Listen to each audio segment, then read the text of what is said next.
Bienvenidos a Junta Médica del programa de medicina semanal de Infobae, donde ustedes pueden hacerles llegar sus consultas en vivo a los profesionales. Hoy vamos a hablar del tema de las fobias, uno de los temas de consulta más frecuente tal vez en consultorios. ¿Cuál es la importancia de su diagnóstico temprano? ¿Qué síntomas tiene? ¿De qué modo una persona puede manejarse y superar este tipo de situaciones? Para ello convocamos a dos especialistas que se los voy a presentar: el doctor Gustavo Bustamante. Él es licenciado en psicología, doctor en psicología clínica y director general de la Fundación Fobia Club. Bienvenido, doctor. Hola, buenas tardes, ¿qué tal? Muy buenas tardes. Y la licenciada Beatriz Goldberg, que ella es psicóloga y escritora. ¿Qué tal, Beatriz? ¿Qué tal? Un gusto hablar con ustedes. Bueno, igualmente. Bueno, antes que nada, quisiera preguntarles, cada vez más personas manifiestan tener temores desmedidos, fobias. ¿Es esto real? Hay muchas consultas sobre este tema. No sé quién quiere empezar de los dos. Sí, cualquiera de los dos, creo que los dos vamos a Sí, opinar se parecido. Me va parece que es incrementando cierto que cada vez más. empezaron las consultas hace bastante tiempo atrás a ser un poco más alta la demanda, pero se mantiene. Lo que ocurría siempre es que estos tipos de trastornos, en líneas generales, la gente no consultaba. Pero hoy en día en general, como hay más variables en juego en la situación, más cuestiones descontrolables, la gente se siente cada vez con más temores. Es decir, como antes había más estabilidad en algunas variables económicas o familiares, esto por ahí aparecía un poquito menos o la gente tenía menos sensación de que estaba, pero en las consultas más o menos son estables, un poquito más por ahí, o por ahí se puso más de moda un poco la palabra, digamos, fobia. Pero antes se llamaban miedos, inquietudes, la gente no tenía tan claro por ahí lo que era la fobia, ¿no? También es cierto que hoy estamos obligados a tener más compromisos sociales, a salir, a desplazarnos, a estar en lugares como la universidad. Hoy, por ejemplo, la tendencia mundial es que son más las mujeres que los hombres las que padecen este tipo de cuadros. Y hoy la mujer se ve en una necesidad también de salir a trabajar, ya no se queda tanto en la casa, tiene un montón de hábitos que han hecho que se tenga que enfrentar con esas fobias que antes en general las disimulaba en su vivienda, con el grupo familiar. Claro, por ahí el ama de casa, por ahí el estar, como bien dice el doctor Bustamante, digamos, estaba en la casa con menos obligaciones. Por ahí hoy en día la mujer, sobre todas las cuestiones, tiene como más necesidad de tener demandas, es como una multiprocesadora que tiene muchas demandas en todos los ámbitos, en el ámbito familiar, de pareja, digamos, en el trabajo, y es como que tiene que hacer tantas cosas juntas y a veces le viene el temor a poder enfrentar tantas responsabilidades. Antes estaban los roles como más divididos, el hombre tenía sus tareas y la mujer. Y hoy en día, como se van agregando incluso a mujeres que tienen que sostener el hogar también, aparte de todo, es como que esto incrementa un poco la movilización para el resto de la vida, ¿no? Y toda la vida, ¿no? A responsabilizarse, a hacerse cargo, tomar las riendas de la propia vida. Ahora, doctor, ¿estas fobias de dónde surgen y cuáles son las de consulta más frecuente? La etiología de cualquier fobia tiene tres partes, ¿no? Hay una parte que es genética y hoy hay muchísimos estudios que avalan esto. En el último congreso de la Asociación Americana de Ansiedad, de esta semana pasada, se han presentado muchos trabajos en la percepción genética. Pero obviamente que el desarrollo de una persona, los primeros años de vida, todo lo que tiene que ver con la adquisición de ciertos hábitos, la tendencia de la búsqueda de lo desconocido, la seguridad personal, una serie de factores, hacen a que una persona tenga una capacidad de tolerancia a ciertas sensaciones de ansiedad y otras no.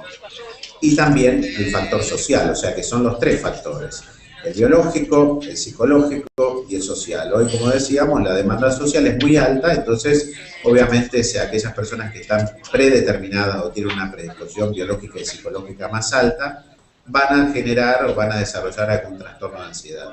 Y en cuanto a cuáles son las de mayor consulta, yo creo que por la urgencia, dentro de los trastornos de ansiedad, la mayor urgencia es el ataque de pánico, donde la persona tiene una serie de síntomas como la taquicardia, el ahogo, la sensación de muerte inminente, y es que por eso consulta. Ahora, dentro de las fobias específicas, es decir, el temor puntual y específico, la de mayor, digamos, inquietud sigue siendo la claustrofobia. ¿Por qué? Porque se puede manifestar en muchos lugares, desde ir en el subte, desde estar en el ascensor, desde ir a hacer un estudio médico, desde viajar en avión, ya que quizás por eso es que la gente consulta, ve con mucha interferencia su calidad de vida, ¿no? Tenemos muchas consultas que nos llegan de la gente.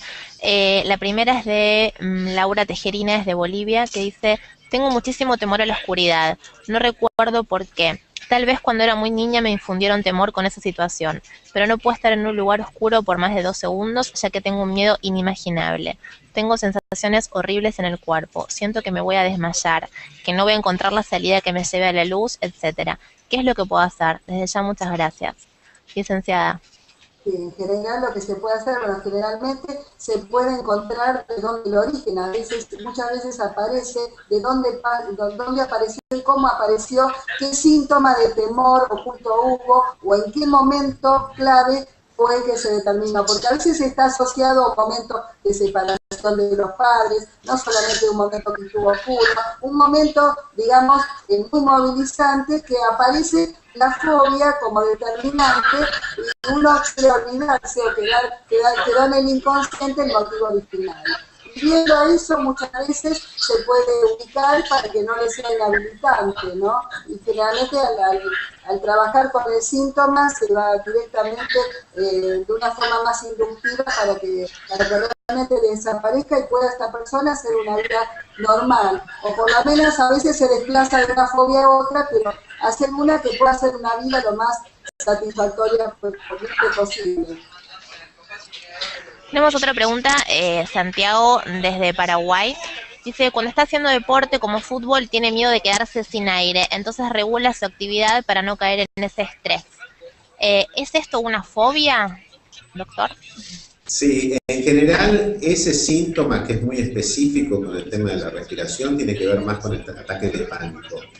Yo he tenido muchos futbolistas profesionales que directamente han tenido que abandonar su carrera profesional producto de que le aparece la sensación de ahogo, de taquicardia, de sensación de que le falta el aire, y eso lo lleva a una hiperventilación que obviamente le genera una descompensación global, neurobiológica, que lo lleva a tener a veces la sensación de desmayo, un vaído, la sensación de que puede perder el conocimiento. Esto alarma mucho y entonces, ¿qué hace? La persona empieza a tener medidas de protección. Entonces se autorregulan el ejercicio físico y hay muchos que hasta terminan abandonando el ejercicio físico porque asocian que cualquier hiperventilación o falta de aire lo va a llevar a una situación más grave como puede ser una crisis cardíaca, una sensación de movimiento, ¿no? Desde Argentina, Estela Márquez dice: lo que siento es raro. Organizo salidas que después busco motivos para suspender. Y cuando las suspendo me siento mal. Lo mismo si tengo que ir a algún lado. Voy acompañada porque es más fácil que si voy sola. Me genera mucha angustia en algún momento de la situación. Por ejemplo, quiero aprender a manejar. Paso por delante de la academia y empiezo con sudor, con taquicardia, que hace que ni siquiera pueda entrar a averiguar. ¿Qué es lo que puedo hacer, licenciada? Sí, muchas veces están como un temor a afrontar cuestiones de la vida, cuestión de aprendizaje, cuestión de crecimiento de alguna manera. Estamos viviendo mucho los síndromes de Peter Pan, de Wendy, digamos, donde muchas personas les cuesta tomar esa sensación de compromiso y aparece a veces con la inhabilitación para salir a lugares que le invitarían a crecer. Por ejemplo, el aprender a manejar es un signo de crecimiento, o a veces hacer cursos, y necesitan para sentirse más satisfactoria una Wendy o un acompañante terapéutico que llame, o una persona contrafóbica, que es esa persona que le ayuda a la persona con fobia para sentirse como más relajada y más tranquila. En el fondo necesita como una protección, como una madre, como un padre sustituto que le esté acompañando. Pero eso a veces hay que trabajar qué es lo que le da miedo al crecer, qué es lo que le da pánico, digamos, escénico, como para poder realmente tomar una rienda en la vida, ¿no? Y tener responsabilidades. La responsabilidad hoy en día, el miedo es uno de los más grandes que hay, los miedos a enfrentar la vida, ¿no? Y sobre todo muchos vienen con pánico o con fobias antes de recibirse o el primer trabajo. siempre o antes de casarse, cuando tiene que enfrentar una situación importante, difícil. Acá tenemos también una consulta desde Paraguay, tal vez una de las más frecuentes, por lo menos en las preguntas que estoy viendo. Graciela Ramírez dice que sufre de aerofobia. Dice, es un verdadero sufrimiento, ya que no puedo disfrutar de viajes que impliquen ir en avión. Quisiera encontrar alguna ayuda inmediata a mi problema, ya que en realidad asumo que este miedo se debe a que en un vuelo se juntan mis 3 fobias principales, que son a la velocidad, a la altura y estar en lugares cerrados. Bueno, desde ya muchísimas gracias por este espacio, que creo que podría ser de gran ayuda para todas las personas que padecemos fobia. Doctor, ¿qué le podemos aconsejar que hagan en un vuelo las personas que tienen miedo a volar? Bueno, en primer lugar es claro que hay que hacer el diagnóstico si esto es una fobia o no. Bueno, esto hay un montón de indicadores. La fobia a volar o la aerofobia es de altísima frecuencia, muchísima gente pierde trabajo, deja de visitar a familiares, no se va de vacaciones por este tema. La realidad es que, bien dice, a veces dentro de la sensación de volar, muchas personas pueden sumar el tema del encierro, la sensación de descontrol, el temor a sufrir una crisis y no poder escapar, la sensación de ahogo, la parte claustrofóbica. Es clave en esto que cada uno de los pacientes tenga un tratamiento integrado, en un módulo, que es lo que habitualmente se hace. Para esto se trabaja con la terapia cognitivo-comportamental, donde al paciente se le enseñan un montón de habilidades para poder afrontar, que van desde la autorrelajación, el control de la respiración, hasta la corrección de todas las cogniciones catastróficas que tienen en relación al vuelo. Siempre Boeing muestra una estadística y dice que es mucho más frecuente morir en otras circunstancias, como por ejemplo en una bañera, en muchos otros lugares, y no en un avión. Y el avión sigue siendo el medio de transporte más seguro al día de la fecha. Pero ¿qué pasa? La persona que tiene fobia a volar siente que ese avión en el que va a subir verdaderamente va a ser catastrófico, y entonces toda esa interpretación hay que corregirla. Entre otras cosas, la información con la que nosotros trabajamos a veces es que pueda afrontar y hacer una exposición gradual. Hoy por hoy, un tratamiento requiere una parte de psicoeducación, además de todo un aprendizaje del por qué vuelan los aviones, para tener una cierta lógica frente a los movimientos, a los ruidos durante el vuelo, y a eso también lo garantizamos con un viaje asistido, donde hacemos una exposición, donde mínimamente se vuela 1 hora con el paciente, y el paciente durante todo ese viaje va aprendiendo una serie de indicaciones que le va dando el terapeuta para que después lo pueda afrontar solo. En general, una fobia específica en 8 sesiones tiene un buen pronóstico y se rehabilita favorablemente. Acá tenemos otra pregunta sobre la fobia a los insectos. Natalie López de Bolivia dice, soy una más de las personas que tienen fobia. La mía es a estar encerrada en un lugar donde no pueda salir. Me entra desesperación hasta el punto de llorar y querer salir de ese lugar. Otra fobia muy grande que tengo es a los insectos. Me quiero morir cuando veo hormigas, cucarachas. Me siento impotente de hacer algo en ese momento. Quisiera, por favor, si me pudieran ayudar. Licenciada. Sí, muchas veces aparecen estas fobias que no son tan inhabilitantes como el conductor. Por ejemplo, en algunos, la claustrofobia o el miedo a volar, o por ejemplo, el que vive en un piso alto por no poder tomar un ascensor. Lo de los insectos a veces es más leve, pero es una sensación que a veces uno localiza miedos ocultos infantiles en un objeto determinado, pero se puede trabajar para ver esos miedos que tiene, a veces no solo para enfrentar la vida, sino también algún miedo que quedó para realizar algo que no pudo realizar en su momento, algún temor, alguna situación que le pasó que no tuvo un final feliz, y realmente muchas veces aparece claramente, y bueno, uno lo localiza en los insectos. Muchas veces uno lo localiza en lugares, en fobias pequeñas que no le inhabilitan, ¿no? Así como hay gente que se enferma de algunas enfermedades, para la redundancia, que no inhabiliten a seguir viviendo claramente, pueden ser autoinmunes. Entonces la gente también tiene fobias más inespecíficas o más pequeñas. Bueno, la verdad que es increíble la cantidad de preguntas que estamos recibiendo. Cada persona cuenta su caso. Tenemos el de Marta Lulio desde Argentina que dice, realmente me siento superada por la situación que estoy pasando. Tengo una hija de 19 años que siempre tuvo una vida normal, estudió, se capacitó en áreas de arte e hizo diferentes cursos. Hace 2 años yo empecé con problemas de cervical, lo cual a ella le causó muchísimo temor que me pasara algo, ya que tenía 9 años cuando falleció su papá de un infarto. Nosotras quedamos solas. Ese miedo le provocó una crisis, que por lo que cuenta es una sensación de mareos. Se le nubla la vista y escucha todo muy lejano. Esta situación no volvió a repetirse, pero desde entonces no puede salir de casa. Dice que si sale le puede volver a agarrar, y su lugar seguro es justamente su casa. Necesito ayuda, ya que tampoco puede llegar a un consultorio. Les agradezco el espacio que nos ofrecen para escucharnos. Saludos muy atentamente. Doctor, ¿qué le podemos aconsejar? Bueno, claramente cuenta una agorafobia. ¿Qué es la agorafobia? Es el miedo a salir, a desplazarse, a estar en un lugar alejado donde sea difícil escapar o tenga temor a sufrir una crisis de pánico y sienta que no puede llegar a la consulta o que no la pueden asistir. En algunos casos puede dispararse una crisis de pánico producto de algo espontáneo. A veces hay personas que con una sensación física, a veces un ahogo, como escuchábamos recién de alguien que hacía gimnasia, empezó, y otras veces puede estar relacionado a lo que es el trastorno de ansiedad generalizada, que es esa preocupación a diferentes situaciones, a veces al temor a enfermedades de familiares o a pérdidas o a temor a situaciones violentas. Entonces, a partir de ahí se dispara una gran preocupación, una gran alarma, ¿no?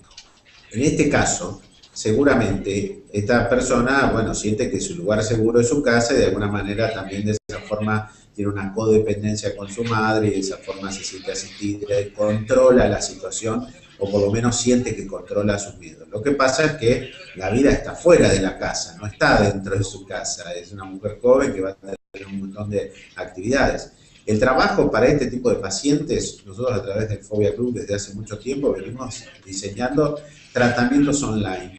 ¿Por qué? Porque nos hemos dado cuenta que no es el único, que hay cientos de casos que no pueden salir desgraciadamente y que, bueno, las primeras herramientas se las tenemos que transmitir vía internet, videoconferencia, a través de Skype, bueno, diferentes modalidades. ¿Por qué? Porque el paciente, como bien dice, no puede salir, ni siquiera puede llegar a la consulta. Los trastornos de la movilidad, esto de la agorafobia, de que no pueden salir, afecta casi al 8% de las mujeres. Hay diferentes niveles, hay más graves, más leves. Algunas personas dicen, no, yo no puedo ir a un recital, no puedo ir a una peatonal. Otros dicen, no, no puedo ni siquiera salir a una cuadra de mi casa. Lo importante en esto es que tengan en claro que en general tienen buen pronóstico una vez que se tratan. Tenemos una pregunta más, esta vez de Estados Unidos. Mi miedo es a quedarme sola de noche, dice Magdalena. Enseguida siento ruidos en la casa. Creo que alguien sabe que estoy sola y quiere entrar. También imagino espíritus con túnicas blancas. Pueden ser de familiares que ya no están. Es tal el pánico que aún metida en mi cama, dejando las luces encendidas, no respiro para que el que quiera entrar a la casa no me encuentre. Y siento que me puede dar un ataque al corazón. De soltera no dormía hasta el amanecer. Ahora soy feliz con mi marido, pero no quiero quedarme sola. ¿Qué puedo hacer? Me parece que perdimos la conexión con la licenciada. Doctor, le pregunto a usted entonces, ¿qué puede hacer? Por descarte. Pero bueno, no hay más remedio. No. Bueno, lo que cuenta esta persona desde Estados Unidos es claramente algo que tiene que ver con lo que llamamos el temor a dormir en algunos casos, por temor a tener un ataque, un abuso. A veces puede estar relacionado al estrés postraumático, alguna situación en donde ella puede haber vivido una situación de violencia, de acoso, de abuso en la infancia, pero en otros casos también no nos olvidemos que la fobia es un miedo irracional y que por más que uno trate de buscar una lógica y trate de entender diferentes factores, el temor es totalmente desmedido, desproporcionado e irracional. Entonces a veces puede aparecer un temor, como decimos, a los botones, fobia a las diferentes comidas, alimentos, que en realidad no son de riesgo, pero la persona desarrolló toda una superestructura cognitiva y aparece con una alarma, con una alerta, con una preocupación y una angustia en el tema. En esto es muy importante que esa persona trate de corregir. ¿Por qué? Porque obviamente está generando un factor de dependencia. Cuando dice me casé y estoy segura, es como que realmente les pone la seguridad más en la pareja que en sí misma. Y todos sabemos que, bueno, en la vida uno tiende a ser independiente, autónomo y válido para que bueno, desarrollar otras actividades. Entonces, desde ese lugar, yo le diría que rápidamente consulte, porque en general, ¿qué es lo que pasa? Postergan las consultas y los trastornos van increyendo en el sentido de que la gente deja de trabajar, deja de tener amigos, deja de ir a estudiar, y entonces cuando quiere pensar en un tratamiento ya pasaron muchos años de su vida y tiene que hacer una rehabilitación más grave y a veces tiene que corregir su trastorno depresivo que se empieza a asociar. Doctor, ya no tenemos más tiempo, pero bueno, me gustaría dar unos últimos consejos a la gente en general, a pesar de las distintas fobias que las escuchamos hoy. O sea, ¿qué es lo que tienen que hacer cuando sienten algún temor desmedido en las alternativas que tienen con el tema de los tratamientos? Perfecto. En primer lugar, analizar si es un miedo desmedido y desproporcionado. Si comparan con sus pares o analizan así en general, si alguien dice a los 30 años tengo miedo de dormir solo con la luz apagada, es un temor irracional. Si lo dice a los 5, es un temor normal. Una vez que uno ya descartó y que tiene claro que esto puede llegar a ser una fobia, acercarse a buscar tratamiento. A veces el tratamiento es muy breve. Hoy las terapias, la terapia cognitivo-comportamental, es de alto impacto en corto plazo, con lo cual en el curso de 2 o 3 meses una persona se ha rehabilitado.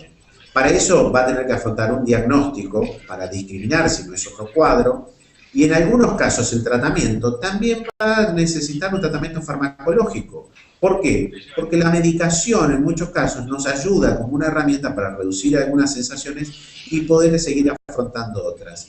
Pero hay que tener en claro que el mejor tratamiento es la exposición. El paciente tiene que, el terapeuta lo tiene que ir llevando, lo tiene que ir manejando. ¿Para qué? Para que pueda afrontar. Los miedos se vencen en la medida que uno afronta y ahí el resultado es siempre positivo. Doctor Gustavo Bustamante, ha sido un placer haberlo tenido con nosotros hoy. Muchísimas gracias y saludos a Beatriz también, saludos a vos. Sí, muchas gracias a Beatriz también, que bueno, perdimos la conexión con ella. Y a ustedes los esperamos el próximo miércoles en un nuevo programa de Junta Médica. Gracias por estar.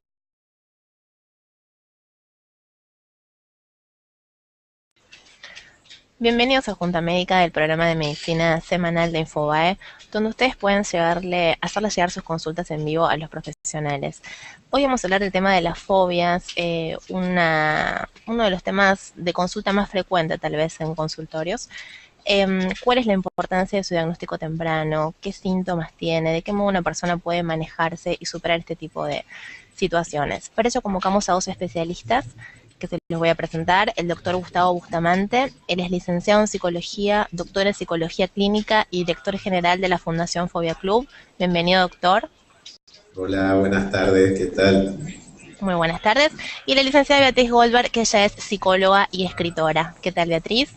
Que están cómicas o familiares, esto por ahí aparecían un poquito menos, o la gente tenía menos sensación de que estaba, pero en las consultas más o menos son estables, un poquito más por ahí, o por ahí se puso más de moda un poco la palabra, digamos, fobia. Pero antes se llamaban miedos, inquietudes, la gente no tenía tan claro por ahí lo que era la fobia. Va a ser un poco más alta la demanda, pero se mantiene. Lo que ocurría siempre es que estos tipos de trastornos, en líneas generales, la gente no consultaba. Pero hoy en día en general, como hay más variables en juego, la situación, más cuestiones descontrolables, la gente se siente cada vez con más temores. Es decir, como antes había más estabilidad en algunas variables económicas con ustedes. Bueno, igualmente. Bueno, antes que nada, quisiera preguntarles, cada vez más personas manifiestan tener temores desmedidos, fobias. ¿Es esto real? Hay muchas consultas sobre este tema. No sé quién quiere empezar de los dos. Sí, cualquiera de los dos. Creo que los dos vamos a opinar parecido. Me parece que es cierto que empezaron las consultas hace bastante tiempo atrás